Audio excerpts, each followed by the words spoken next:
नमस्कार दोस्तों, मेरा नाम है आशुतोष और आप देख रहे हैं डायनामिक इम्पल्शन। आज के इस वीडियो में हम बात करेंगे 14 नवंबर 2022 के करंट अफेयर्स की। और ज्ञान को कभी भी छोड़ जाए, इसलिए वीडियो को अंत तक अवश्य देखिएगा। और हाँ, एक सबसे विशेष बात, आज है पंडित जवाहरलाल नेहरू जी का जन्मदिन। आज उनकी जयंती है। ये देश के प्रथम प्रधानमंत्री थे। इनके नेतृत्व में, मार्गदर्शन में भारत ने बहुत सी चीज़ों को शुरू किया और अभी तक वो बहुत विकसित हो चुकी हैं। अलग अलग इस पर संशोधन हुए। बाकी हाँ, बहुत ही इनके बारे में आप सभी पढ़िएगा, अवश्य पढ़िएगा। बहुत सी बातें हैं। बाकी हाँ, चलिए आज का वीडियो शुरू करते हैं उन चीज़ों को अलग रखते हुए। चलिए, T20 विश्व कप, T20 वर्ल्ड कप 2022 के फाइनल मैच में इंग्लैंड ने पाकिस्तान को 5 विकेटों से हराकर जीत हासिल की है। देखिए, ये बहुत ही स्पेशल बात है, विशेष बात है। इंग्लैंड एक ये दूसरी बार T20 वर्ल्ड कप जीत रहा है। ये एक बड़ी बात है। एक बार 2010 में जीता था और अब ये 2022 में इस खिताब को जीत रहा है। आप सभी जानते हैं, भारत सेमीफाइनल में अलग हो गया था। बाकी हाँ, पाकिस्तान फाइनल तक पहुंचा। बहुत ही ज़्यादा अच्छी बात है ये भी। और इंग्लैंड भी पहुंचा। इंग्लैंड एक अच्छी टीम है और हर मतलब टीमें अच्छी होती हैं, खेल में हार जीत लगी होती है। उस पर एक ये इम्पोर्टेंट क्वेश्चन है। बाकी और ज़्यादा यदि आप लोग इसके बारे में जानते हो तो अच्छी बात है। क्रिकेट में इंटरेस्ट हो तो अवश्य ही जानते होंगे। बाकी नहीं जानते हैं तो पढ़ लीजिएगा, थोड़ा और पढ़ेंगे तो बहुत हो जाएगा। आइए आगे बढ़ते हैं। भारतीय अमेरिकी महिला अरुणा मिलर संयुक्त राज्य अमेरिका के मध्य अटलांटिक क्षेत्र के मैरीलैंड में लेफ्टिनेंट गवर्नर का पद संभालने वाली पहली अप्रवासी बनी है।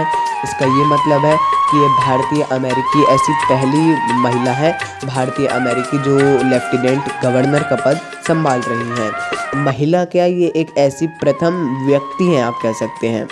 उन्हें महत्वपूर्ण भारतीय अमेरिकी संगठनों और लोगों का भी समर्थन मिला और जिसके कारण वो आज इस पद पर पहुंची है। याद रखिएगा, मैरीलैंड की LG लेफ्टिनेंट गवर्नर ये बनी है और ये भारतीय मूल की है, भारतीय अमेरिकी है। सीधी सी बात। आइए आगे बढ़ते हैं। नीदरलैंड चालू वित्त वर्ष की पहली छमाही में पेट्रोल और डीजल जैसे भारत के पेट्रोलियम उत्पाद निर्यात के लिए शीर्ष गंतव्य के रूप में उभरा है। यानी कि जो पेट्रोलियम उत्पाद है, इस 6 महीनों में सबसे ज़्यादा नीदरलैंड ने पेट्रोल और डीजल का वो किया है। मतलब अपना निर्यात, भारत से निर्यात सबसे ज़्यादा नीदरलैंड में हुआ है। ये बदलाव रूस यूक्रेन युद्ध जो हुआ है उसके मद्देनज़र आया है, जिसमें भारत ने प्रतिबंधों से प्रभावित रूस से रियायती कच्चे तेल की खरीद जारी रखी है ना। दूसरे देश नहीं कर रहे हैं, वो भारत से लिया। जैसे अभी नीदरलैंड ने, तो भारत ने इनको दिया और ये सबसे ज़्यादा इस 6 महीनों में सबसे ज़्यादा नीदरलैंड ने ही खरीदा है। द मोस्ट इम्पॉर्टेंट क्वेश्चन बोलेंगे इसको। बाकी हाँ, और पढ़ लीजिएगा इसके बारे में, कैसा क्या चलता है किस किस देश के साथ। चलिए, प्रतिवर्ष 14 नवंबर को बाल दिवस मनाया जाता है। इस दिन हमारे भारत के प्रथम प्रधानमंत्री माननीय जवाहरलाल नेहरू जी की जयंती भी होती है। आप सभी जानते हैं, इनकी जयंती को हम बाल दिवस के रूप में मनाते हैं। बच्चों के अधिकारों, उनकी देखभाल और शिक्षा के बारे में जागरूकता बढ़ाने के लिए पूरे देश में बाल दिवस मनाया जाता है। देखिए, मैं एक इम्पॉर्टेंट बात बता दूं बाल दिवस को लेकर। जो बाल दिवस है, इसका ऐसा कुछ आधिकारिक नहीं है। देखिए, एक बाल दिवस नवंबर में ही आता है। अंतर्राष्ट्रीय बाल दिवस होता है वो संयुक्त राष्ट्र के द्वारा इसको मान्यता प्राप्त है 20 नवंबर को, है ना। वो अंतर्राष्ट्रीय बाल दिवस होता है। ये राष्ट्रीय आप कह सकते हैं फिर भी, लेकिन ऑफिशियल मतलब एक आधिकारिक तौर पर नहीं है और छुट्टी भी नहीं होती है। लेकिन कार्यक्रम अवश्य होते हैं इनकी जयंती के उपलक्ष्य में, बाल दिवस के उपलक्ष्य में। ऐसा कुछ भी नहीं है कि ऐसा नहीं होता है, सब होता है, अच्छी बात है। और भारत तो आप सभी जानते हैं, त्योहार मतलब भारत त्योहार इक्वल्स टू इंडिया। आप सभी इसके बारे में जानते हैं, मुझे बताने की भी आवश्यकता नहीं है। आइए आगे बढ़ते हैं।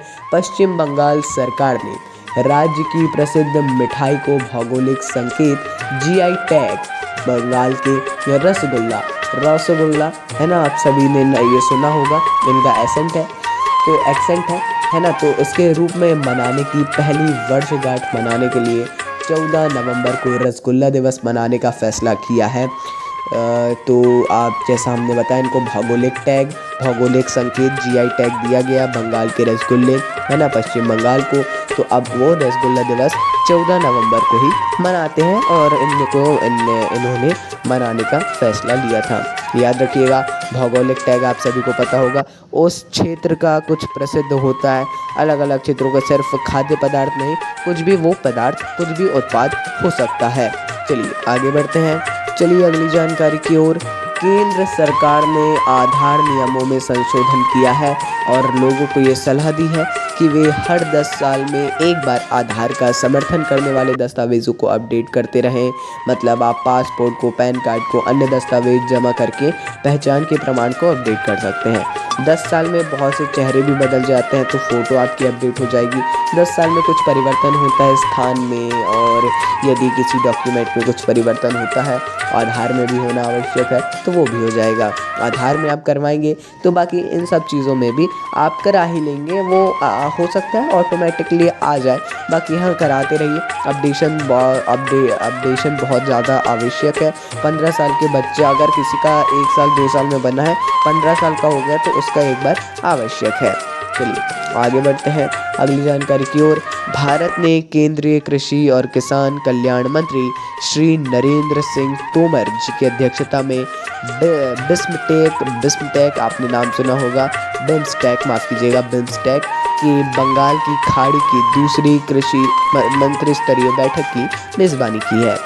बैठक में भूटान, बांग्लादेश, नेपाल, म्यांमार, श्रीलंका और थाईलैंड के कृषि मंत्रियों ने भी भाग लिया। बिम्स्टेक भी एक ब्रिक्स या आसियान जैसा ही एक संगठन है जिसमें भारत भी एक सदस्य है। तो चलिए दोस्तों, ये थी अंतिम जानकारी। कुछ भी कंफ्यूजन हो किसी भी टॉपिक से रिलेटेड, आप कमेंट सेक्शन में पूछ सकते हैं। एक बार फिर आप सभी को बाल दिवस की बहुत बहुत शुभकामनाएं। नमस्कार। Dynamic compulsion.